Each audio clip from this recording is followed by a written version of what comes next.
perencanaan sumber daya manusia.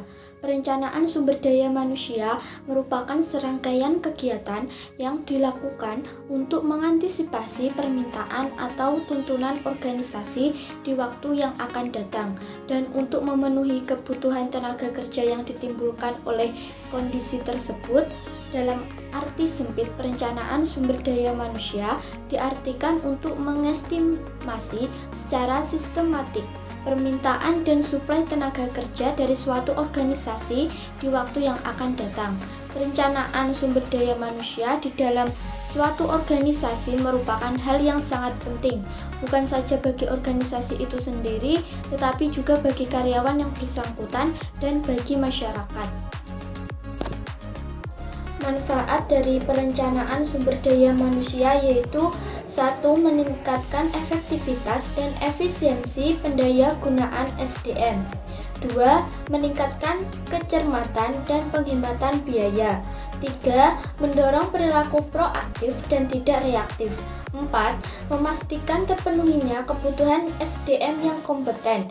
5. Mendorong terbangunnya sistem informasi SDM yang akurat. Proses perencanaan sumber daya manusia. Yang pertama, memiliki kemampuan menjaring, mengolah, dan memanfaatkan informasi dalam mencari peluang bisnis yang menguntungkan. Yang kedua, memiliki kemampuan merespon secara tepat, dalam arti mampu mengambil keputusan untuk mewujudkan bisnis yang menguntungkan.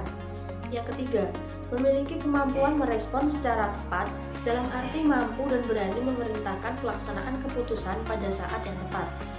Yang keempat, mampu menghindari dan memperkecil resiko dalam melaksanakan keputusan, dalam arti mampu mewujudkan pekerjaan secara efektif dan efisien dalam melaksanakan keputusan dengan atau tanpa bantuan orang lain. Yang terakhir ada mampu mengendalikan cost-benefit ratio yang menguntungkan, dalam arti mampu bekerja dengan produktivitas dan kualitas tinggi, dan mampu pula merebut dan memperluas pemasaran. Langkah-langkah yang harus dilakukan dalam analisis tenaga kerja adalah sebagai berikut. A. Jumlah tenaga kerja. Bertolak dari tujuan sumber daya manusia yang disusun berdasarkan tugas-tugas di dalam deskripsi pekerjaan, termasuk wewenang dan tanggung jawabnya, dan dapat ditetapkan volume dan beban kerja setiap unit kerja.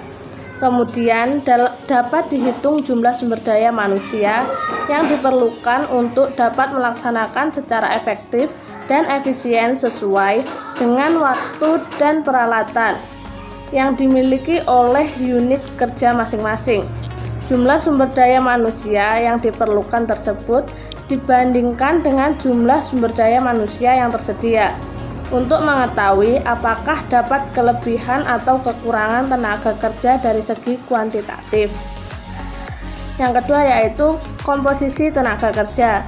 Pada giliran berikutnya diperlukan juga analisis tenaga kerja, dilihat dari komposisinya, baik di dalam setiap unit kerja maupun keseluruhan organisasi atau perusahaan. Analisis komposisi ini, pertama, kegiatannya untuk mengetahui apakah semua posisi atau jabatan sudah terisi penuh atau belum. Dengan demikian, akan dapat diketahui jika ternyata masih terdapat posisi atau jabatan yang kosong dari sudut jumlahnya. Yang ketiga yaitu kualitas. Kegiatan analisis tenaga kerja dari segi kualitasnya untuk diacu dengan kemampuan melaksanakan tugas-tugas sebagaimana terdapat dan dipersyaratkan di dalam deskripsi dan spesifikasi pekerjaan atau jabatan adalah bagian tersulit.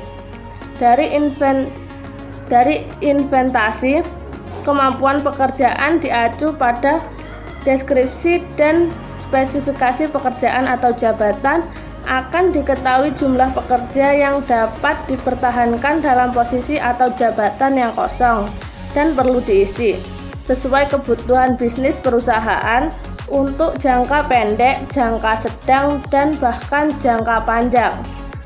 Selanjutnya, saya akan menjelaskan tentang sistem informasi sumber daya manusia.